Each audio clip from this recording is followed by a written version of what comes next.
Hello everyone, welcome to my channel. This video is a solved question paper of English class 10, Bihar Board 2022, first sitting. Direction from 80 to 86, choose the correctly spelled word. In question 80, आपको commander का सही spelling चुनना है। आपका समय शुरू होता है अब।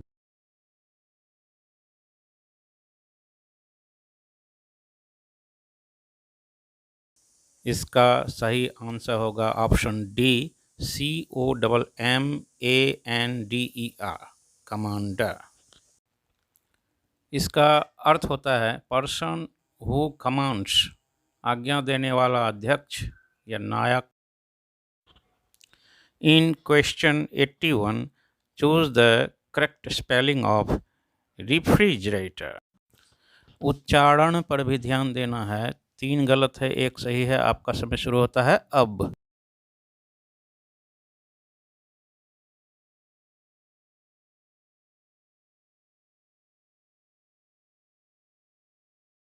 इसका सही आंसर होगा ऑप्शन सी, REFRIGERATOR,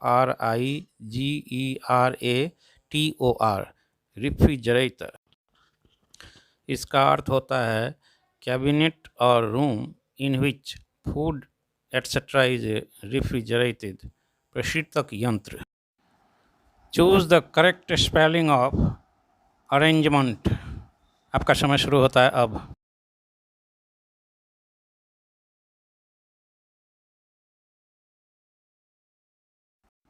इसका आंसर होगा ऑप्शन डी, ARRANGEMENT। इसका अर्थ होता है सेटलमेंट, एडजस्टमेंट, प्रबंध क्रम से रखना। In question 83, choose the correct spelling of fulfil. Fulfil का सही स्पेलिंग चुनना है। 1 सही है, 3 गलत है। आपका समय शुरू होता है अब।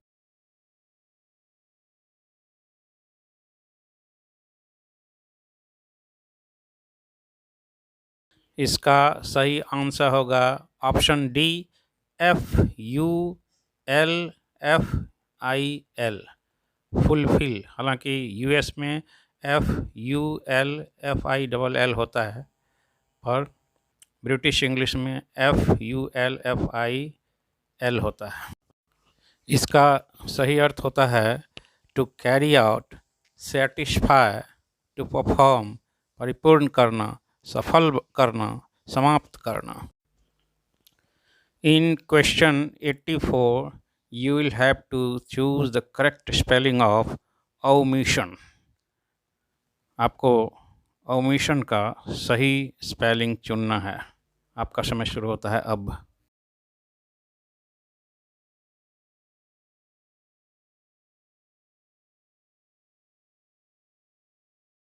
इसका सही आंसर होगा ऑप्शन सी, OMISSION, ओमिशन।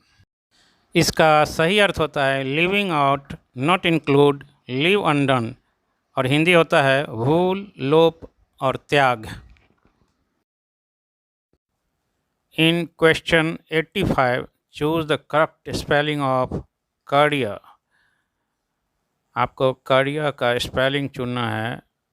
3 गलत है, 1 सही है। आपका समय शुरू होता है अब।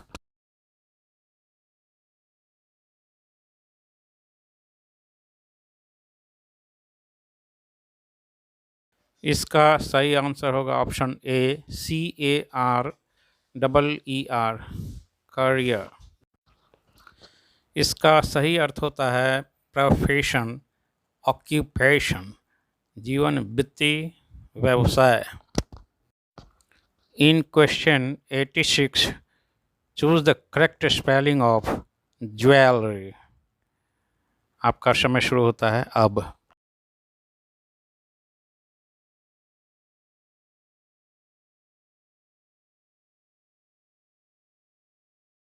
इसका सही आंसर होगा ऑप्शन डी, JEWELLERY, ज्वेलरी। इसका स्पेलिंग JEWELRY भी हो सकता है, वो भी सही होगा। और इसका अर्थ होता है rings, brooches, necklaces etcetera collectively. Hindi में आभूषण, गहने। Direction from question number 87 to 93, choose the correct form of verb. In question 87, I dash studying English. Option A did, option B was, option C have, option D had. Your time starts now.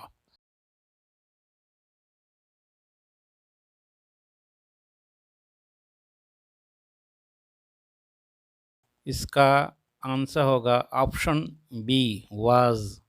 I was studying English. मैं अंग्रेजी का अध्ययन कर रहा था।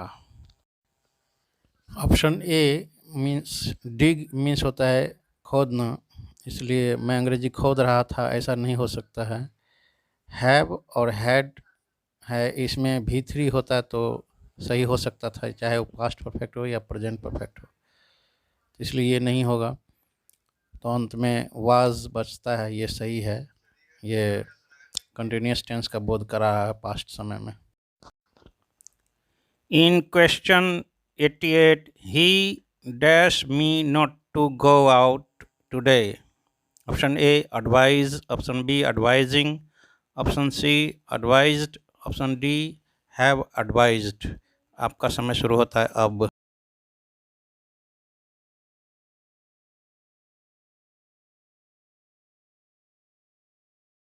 इसका answer होगा option C advised.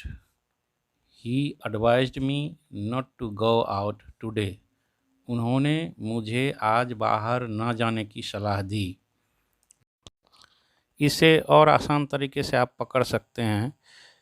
ही singular है और एडवाइज यहाँ सिंगुलर तब बनेगा जब इसमें एस लगेगा, तो सिंगुलर सब्जेक्ट के साथ सिंगुलर वर्ब आता है तो ए छट गया। एडवाइजिंग अकेले अर्थ नहीं रखता है, टेंस फॉर्मेशन नहीं करता है। और ही के साथ हैव नहीं लगेगा क्योंकि हैव प्लूरल वर्ब है और ही सिंगुलर है, तो ये मैच नहीं खाता, इसलिए सी होगा। In question 89, you are dash very fast. Option A drive, option B driven, option C driving, option D will drive. आपका समय शुरू होता है अब।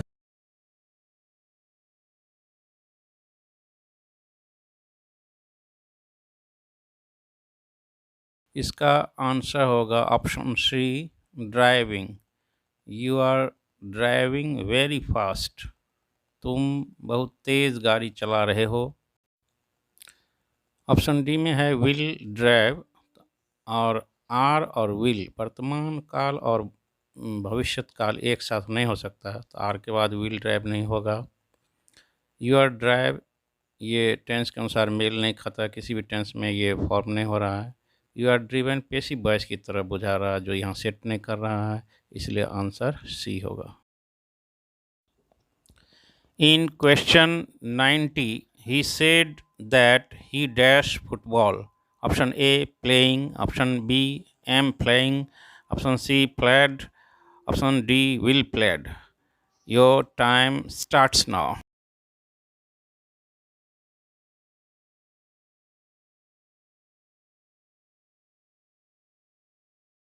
इसका आंसर होगा option C played. He said that he played football. वाक्य इनडायरेक्ट स्पीच में है और रिपोर्टिंग वर्ब अगर पास्ट टेंस में होता है तो रिपोर्टेड स्पीच भी पास्ट टेंस में ही होना चाहिए, इसलिए अन्य सभी विकल्प नहीं होगा। सी पास्ट टेंस में है, इसलिए ऑप्शन सी इसका सही आंसर होगा। In question 91, he dash Ratna.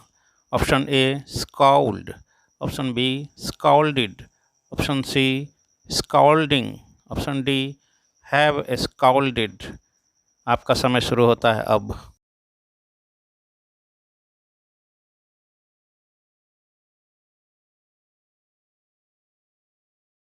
इसका आंसर ऑप्शन बी होगा स्काउल्डेड। ही स्काउल्डेड रत्ना। उसने रत्ना को डांटा। अब आप दूसरे तरीके से भी अंदाज़ा लगा सकते हैं, जैसे ही सिंगुलर है, स्कॉल्ड प्लूरल फॉर्म है, इसलिए ये दोनों मेल नहीं खाएगा क्योंकि सिंगुलर सब्जेक्ट के साथ सिंगुलर वर्ब लगता है। उसी तरह से ऑप्शन बी में हैव है, ही के साथ हैज लगता है, हैव प्लूरल होता है, इसलिए डी भी छट गया। और स्कॉल्डिंग अकेले कोई अर्थ नहीं रखता है, किसी टेंस फॉर्मेशन में नहीं काम आ रहा है, इसलिए ये पास्ट इंडेफिनिट में बनाया गया है। ही scolded Ratna. In question 92, I was dancing when she dash. Option A arrives. Option B will arrive. Option C arrived. Option D had arrived. आपका समय शुरू होता है अब।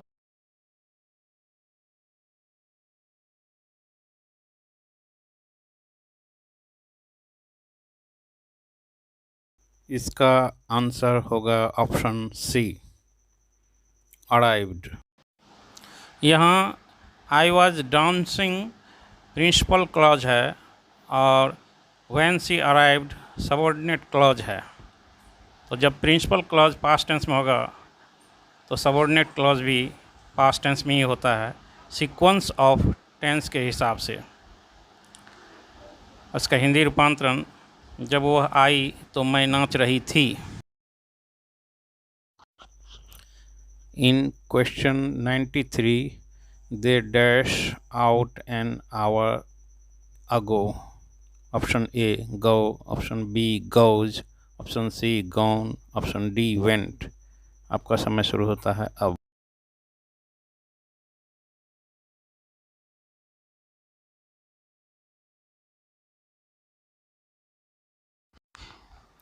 इसका आंसर होगा option D, went. They went out an hour ago. ago के साथ पास्ट टेंस यूज होता है, इसलिए गो, गोज, गॉन तीनों छट जाता है। और इसका हिंदी रूपांतरण होगा वे लोग 1 घंटा पहले बाहर गए। They went out an hour ago.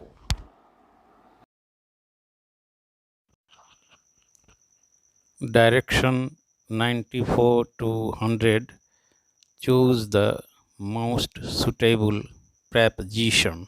In question 94, he drove from Patna dash Delhi without stopping to rest. Option A over, option B for, option C into, option D to. आपका समय शुरू होता है अब।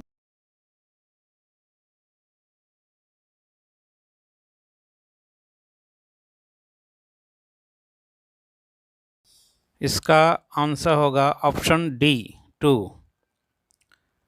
He drove from Patna to Delhi without stopping to rest. जहाँ से चलते हैं, जिस जगह से चलते हैं उसके पहले फ्रॉम लगता है और जहाँ जाना होता है उसके पहले टू लगता है। फ्रॉम पटना टू दिल्ली यहाँ होगा। वह आराम के लिए बिना रुके पटना से दिल्ली तक गाड़ी चलाए। In question 95, we can make no progress if we continue working dash these conditions. Option A into, option B with, option C under, option D for. आपका समय शुरू होता है अब।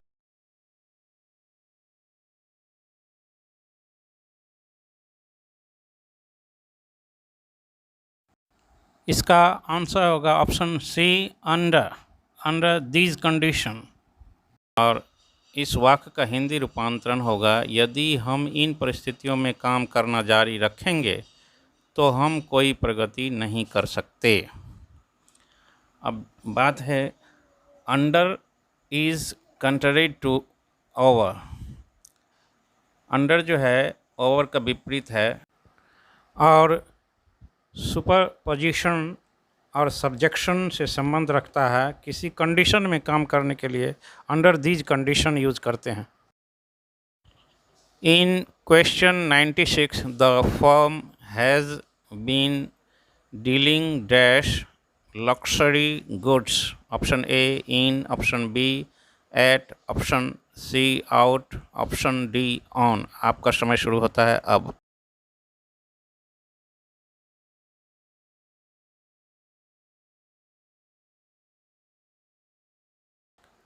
इसका आंसर होगा ऑप्शन बी इन, और इस वाक्य का हिंदी रूपांतर होगा यह फर्म विलासिता के सामानों का कारोबार करती है। एक्चुअली डील इन का अर्थ होता है व्यापार करना, और इसके साथ और भी कुछ जान लीजिए। डील विथ का अर्थ होता है व्यवहार करना, डील आउट का अर्थ होता है विभाजन करना या बांट देना। ये आपके काम आएगा। In question number 97, the strike has been called dash. Option A of, option B of, option C at, option D by. आपका समय शुरू होता है अब।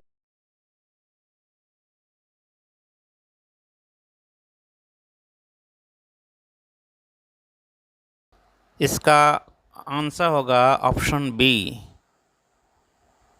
OFF off. कॉल ऑफ का अर्थ होता है वापस बुलाना, रद्द करना। The strike has been called off, हड़ताल वापस बुला ली गई है। In question 98, stay dash your limit. Option A into, option B in, option C within, option D on. आपका समय शुरू होता है अब।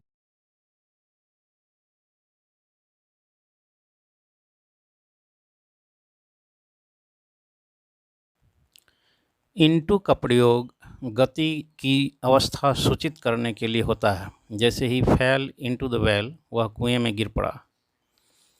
इनटू का अर्थ काके की के सेंस में भी होता है। जैसे ही इंक्वायर्ड इनटू द मैटर, उसने मामले की जांच की। पर इन का प्रयोग किसी स्थान के भीतर विरामावस्था को सूचित करता है। जैसे in the room, in the garden. समय के केस में भी in the evening, in time किया जाता है। ऑन का अर्थ पर के सेंस में होता है। जैसे ऑन द टेबल, मेज पर। विद इन का प्रयोग inside the limit, beyond the limit के लिए होता है।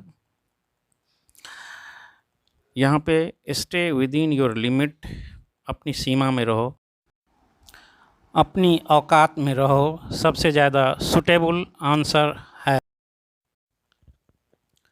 In question 99, language alone protects us from the scariness of things dash no names.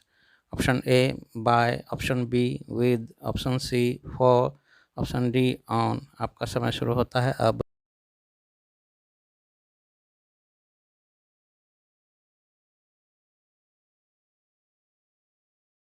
इसका आंसर होगा option B with. Things with no names, बेनाम का चीज़ें। इस वाक्य को ठीक से समझे। Language alone protects us from the scariness of things with no names. केवल भाषा हमें बिना नाम की चीज़ों के डरावनेपन से रक्षा करती है। In question 100, Natasha ought to apologize dash her behavior. Option A with, option B of, option C up, option D for. आपका समय शुरू होता है अब।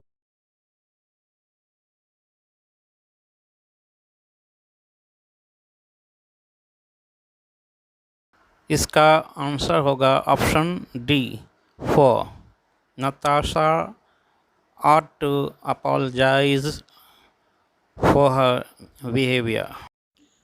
नताशा को अपने व्यवहार के लिए क्षमा मांगनी चाहिए।